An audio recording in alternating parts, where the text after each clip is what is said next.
कैसे के तुहका मनाई अवसान मैया दे तू बताई। कैसे के तुहका मनाई अवसान मैया दे तू बताई।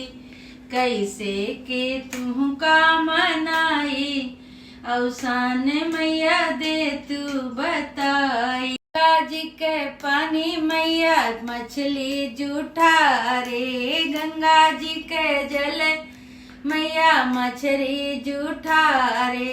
कैसे के कलसा भराई अवसान मैया दे तू बताई। कैसे के कलसा भराई अवसान मैया दे तू बताई। कैसे के तुहका मनाई अवसान मैया दे तू बताई। कैसे के तुहका मनाई अवसान मैया दे तू बताई।